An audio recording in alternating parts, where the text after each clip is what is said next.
అగ్నిసాక్షిగా పెళ్లాడిన భార్యను అపురూపంగా చూసుకున్నాడు. కానీ తను మాత్రం మూడు ముళ్ల బంధాన్ని అవహేళన చేసింది. ఒకరికి ఆరుగురితో వివాహేతర సంబంధాలు పెట్టుకుంది. ఓ ప్రియుడితో ఏకాంతంగా గడిపిన వీడియో సోషల్ మీడియాలోకి ఎక్కడంతో తను తప్పు చేశానని భర్త దగ్గర ఒప్పుకుంది. కానీ కుక్కతోక వంకరన్నట్లు తన బుద్ధి మాత్రం మారలేదు. భార్య తనను, ఇద్దరు పిల్లలను నిర్లక్ష్యం చేసి వివాహేతర సంబంధాలతో పరువు తీస్తుంటే ఆ సాఫ్ట్వేర్ ఇంజనీర్ కుమిలిపోయాడు.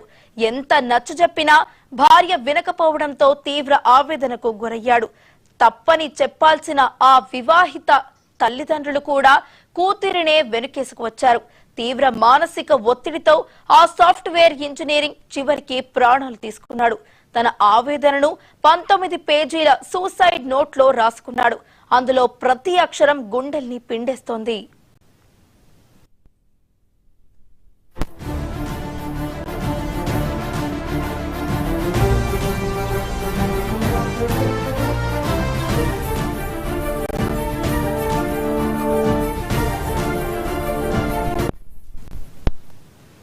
హుస్సేన్ సాగర్ లో దూకి ఆత్మహత్య చేసుకున్న హైదరాబాద్ బాచుపల్లి సాఫ్ట్వేర్ ఇంజనీర్ సీతారాం రెడ్డి కేసులో సంచలన నిజాలు వెలుగు చూస్తున్నాయి.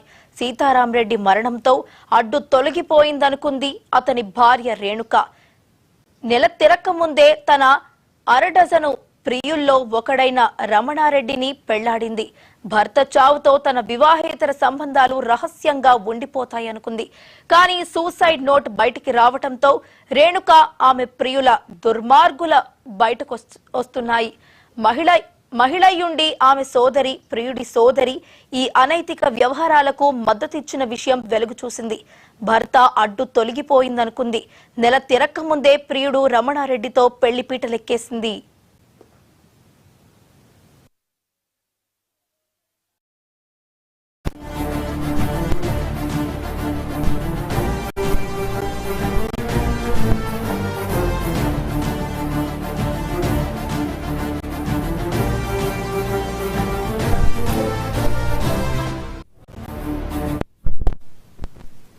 భర్త అడ్డు తొలగిపోయిందనుకుంది. నెల తిరక్క ముందే ప్రియుడు రమణారెడ్డితో పెళ్లిపీటలెక్కేసింది.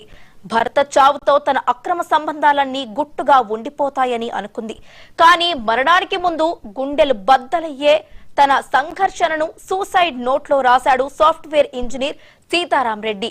ఏ లోటు లేకుండా చూసుకున్న తన భార్య చేసిన మోసాన్ని తట్టుకోలేకపోతున్నానని బాధపడ్డాడు.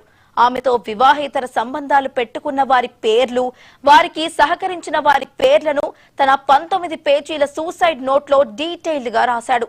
ఆ లేఖ బయటపడగానే అతని చావుకు కారణమెవరెవరో తెలిసిపోయింది. భార్య రేణుకను, ఆమె ప్రియుడు రమణారెడ్డిని బాచుపల్లి పోలీసులు అరెస్ట్ చేశారు.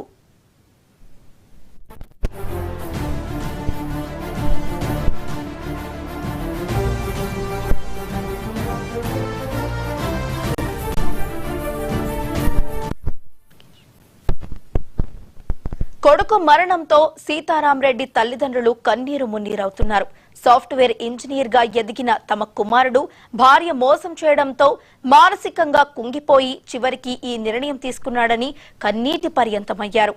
సీతారాం రెడ్డి భార్య రేణుకను ఉరిశిక్ష వేయాలని, ఆమెతో వివాహేతర సంబంధం పెట్టుకుని ఈ ఆత్మహత్యకు ప్రేరేపించిన వ్యక్తులపై కఠిన చర్యలు తీసుకోవాలని డిమాండ్ చేశారు. తప్పు చేసిన వారు ఎంతటి వారైనా చట్టం ముందు నిలబడాలని, ఒక నిండు ప్రాణం బలి కావడానికి కారణమైన వారిని వదిలిపెట్టకూడదని కోరుకుంటున్నారు. ఇక ఇదే అంశానికి సంబంధించి మరింత సమాచారాన్ని మా స్పెషల్ కరెస్పాండెంట్ దుర్గేష్ లైవ్ లో అందించడానికి సిద్ధంగా ఉన్నారు. దుర్గేష్,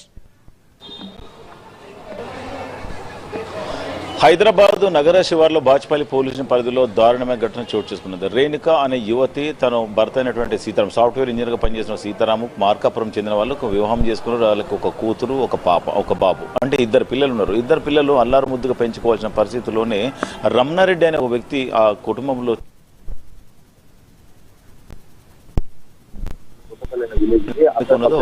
నంద్యాల పక్కన ఉన్నట్టుపల్లి విలేజ్ ఉంది. అక్కడ పక్కనే ఉన్నటువంటి రమణారెడ్డి తనతో కూడా ప్రేమాయణం జరిపించడం, నడపడం అవన్నీ కూడా ఇద్దరి మధ్యలో ప్రేమాయణం మొదలైపోయి పెళ్లి వరకు తీసుకెళ్లి పరిస్థితి. అంటే ఒకరు కాదు, ఇద్దరు కాదు, 6 మందితో ఆమె ప్రేమాయణం నడిపినటువంటి పరిస్థితి. తను ఆల్రెడీ ఏకాంతంలో ఉన్నటువంటి వీడియోలు తీసుకొని సోషల్ మీడియాలో పెట్టడం, ఇన్స్టాగ్రామ్లో పెట్టడం, దాదాపు 3,000 మంది లైకులు కొట్టడం అవన్నీ చూసుకున్నటువంటి పరిస్థితి. మళ్ళీ తిరిగి ఇద్దరు భార్యాభర్తలు కలిసి షాద్నగర్లో ఉన్నటువంటి రమణారెడ్డి ఇంటికి వెళ్ళి బ్రతిమలాడి ఆ ఇన్స్టాగ్రామ్ నుంచి వీడియోలు తొలగించిన పరిస్థితి. వాళ్ళిద్దరు కూడా కలిసి వెళ్ళిపోతున్నారని చెప్పేసి మళ్ళీ సీతారామరావును కూడా మిస్గైడ్ చేసి ట్రీట్మెంట్ ఇచ్చినటువంటి సీతారాం అంటే కుటుంబ సభ్యులందరూ కూడా కలిసి ట్రీట్మెంట్ ఇప్పించారు, బాగా ఏం చేశారు. ట్రీట్మెంట్ ఇప్పించారు, బాగా ఏం చేశారు. మళ్ళీ తర్వాత మొదలు పెట్టడం జరిగింది. ఎవరు ఒకరు గారు ఇద్దరు 6 మందిలో చూసుకుంటే రమణారెడ్డితో పాటు కూడా శ్రావణ్ అనే వ్యక్తి కూడా ఇన్స్టాగ్రామ్ లో పరిచయం అయ్యాడు. అతనితో కూడా నూడుగా కాల్ మాట్లాడడం, తనతో కూడా సెక్స్ గా పాల్గొనడము, వీడియోలు తీసుకోవడం. అదేవిధంగా మళ్ళీ అయ్యప్ప అనే వ్యక్తి ఒక క్లాస్ నూడుగా వీడియోలు తీసుకోవడము, తనతో కూడా సెక్స్ గా చేయడము, వీడియోలు తీసుకోవడం ఇటువంటివి. తనతో పాటు శివ అనే వ్యక్తి కూడా తన ఇంటర్ క్లాస్మేట్. అదేవిధంగా శ్రావణ్ అనే వ్యక్తి ఎవరైతే డిగ్రీ క్లాస్మేట్, వంశీ అని ఎవరైతే ఉన్నారో తన స్కూల్ మేట్. అంటే ఒక్కొక్కరు కూడా చూసుకుంటే మొత్తం 6 మంది. ఈ 6 మందితో కూడా ఆమె ఏకాంతంలో ఉన్నటువంటి వీడియోలన్నీ కూడా తన భర్తకు సీతారాం చూపించడము, సీతారాం చెప్పడము, అవన్నీ కూడా ఒక పెండలు పెట్టి ఇచ్చినటువంటి నేపథ్యంలో తను చూసుకోవడంతో తను ఏం చేయలేని పరిస్థితి ఉన్నాడు. మొత్తం మీద నిర్ఘాంతమైన పరిస్థితి. మొత్తం కుటుంబ సభ్యులకు చెప్పి కూడా పట్టించుకోలేదు. వాళ్ళ తల్లిదండ్రులు ఎవరైతే ఉన్నారో తమ కూతురు అటువంటిది కాదు, చాలా మంచి అమ్మాయి, బంగారము వజ్రం అని చెప్పుకున్నాడు. ఆ వీడియోలు ఒక్కసారి చూపిస్తే వాళ్ళు కూడా షాక్ అయిన తరుణంలోనే మళ్ళీ తిరిగి తప్పు జరిగిపోయింది, మన్నించండి, మళ్ళీ సంసారం కూడా సాపిగా సాగాలని చెప్పినప్పుడు కూడా అప్పటి కూడా తీసుకొచ్చుకున్నటువంటి పరిస్థితి ఉంది. అది కూడా అప్పటి కూడా దిగజారిపోయి పిల్లల కోసము ప్రాణాలు తెగించాల్సిన నడుపుకొచ్చుకుందాము, బ్రతుకుదామని చెప్పి తీసుకొచ్చుకున్న తర్వాత కూడా మేము వక్రబుద్ధి మార్చుకోలేదు. తిరిగి 3 సంవత్సరాలు ఉన్న బాలుడిని ఒక రూమ్లో వేసి బంధించి డైరెక్ట్ పక్కన ఉన్నటువంటి అపార్ట్మెంట్లో ఉన్న రమణారెడ్డి దగ్గరికి సుఖం కోసం వెళ్ళిన పరిస్థితి. అప్పుడే తిరిగి 2-3 hours తర్వాత బాలుడు ఏడుస్తున్న తరుణంలోనే ఆ డ్యూటీ ముగించుకొని వచ్చినటువంటి సీతారాము డోర్ తీస్తే పిల్లోడు ఏడుస్తున్నాడు, కేకలు పెడుతున్నటువంటి పరిస్థితి, గుక్కుపట్టి ఏడుస్తున్నాడు. అప్పుడు తిరిగి డోర్ తీసి ఎవరు లేరు, బాబు ఒక్కడు మాత్రం ఉన్నాడు. అప్పుడు అడగడం జరిగింది. నిలదీసి అడగడంతోనే డైరెక్ట్గా చెప్పడం జరిగింది, నేను ఆల్రెడీ పోయాను, నా ఇష్టంతో వెళ్ళాను, అబ్బాయికి డోర్ వేసి వెళ్ళాను, నేను రమణారెడ్డి దగ్గరికి వెళ్ళాను, ఏం చేసుకుంటూ చేసుకోపని చెప్పాడు.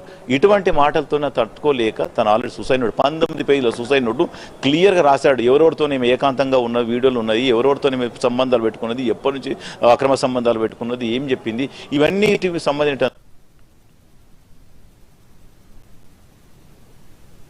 వాజ్పేయి నుంచి హుస్సేన్ సాగర్ చూసినప్పుడు తనకు ఉన్నటువంటి ఎవిడెన్స్ అన్నిటిని కూడా భద్రంగా పరుచుకొని అసలు సెల్ ఫోన్ సంబంధించిన టెక్నికల్ ఎవిడెన్స్ కష్టమవుతుందని కూడా వాటర్లో కొడితే కష్టమవుతుందని కూడా ఒక పాలిథిన్ కవర్లో 4-5 రౌండ్లు చుట్టి ఎక్కడ వాటర్ పోకుండా చుట్టుకొని తను కట్టుకొని కూడా ఆత్మహత్యకు చేసుకున్న పరిస్థితి. పోలీసులు కూడా సమాచారం ఇచ్చిన వెంటనే పోలీసులు కూడా గుర్తించి తన దగ్గర టెక్నికల్ ఎవిడెన్స్ కూడా స్వాధీనం చేసుకోవడం జరిగింది. ఇప్పటి వరకు కూడా తను పోలీసు పట్టించుకోవాలని చెప్పి కన్నీరు మున్నీరు అవుతున్న తల్లిదండ్రులు సీతారామును అంత పెద్ద చెట్టు అంత కొడుకుని పోగొట్టుకున్నాం, పోలీసు పట్టించుకోవట్లేదని అని చెప్పి వేడుకున్నప్పటికీ కూడా పోలీసులు ఇప్పుడు చలనం లేకపోతే మేరొక పోలీస్ ఆఫీసర్ దగ్గరికి వెళ్ళి వేడుకుంటే తను కనికరించి పోలీసులకు చురుకన మొత్తం చెప్పడంతోనే పోలీసులు రంగంలోకి దిగి విజయవాడలో ఉన్నటువంటి రేణుకను కూడా తీసుకురావాలి. రేణుకతో పాటు రమణారెడ్డి తను ఆల్రెడీ ఫిబ్రవరిలో చనిపోతే మార్చిలో పెళ్లి చేసుకున్నటువంటి పరిస్థితి. అంటే ఇమ్మీడియట్లీ తను చనిపోయిన వెంటనే కనీసం భర్త చనిపోయిన లేకుండా సావుకు వెళ్ళి సావు దగ్గర నుంచి కూడా డైరెక్ట్గా ఇక్కడ నుంచి బయటకు పిల్లల్లో తీసుకొని వచ్చినటువంటి పరిస్థితి అయితే ఉన్నది.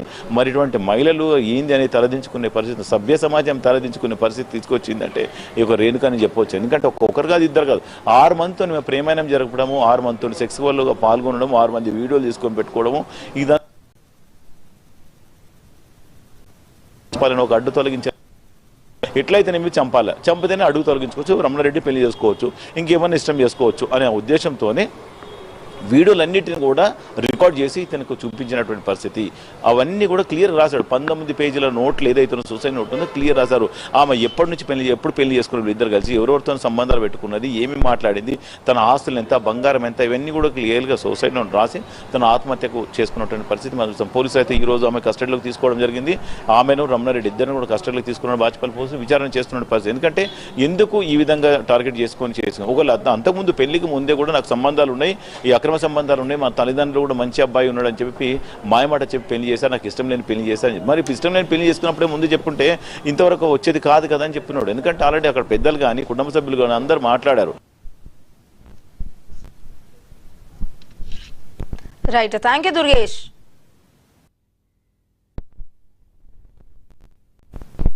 బులెటిన్లో షార్ట్ బ్రేక్ తీసుకుందాం.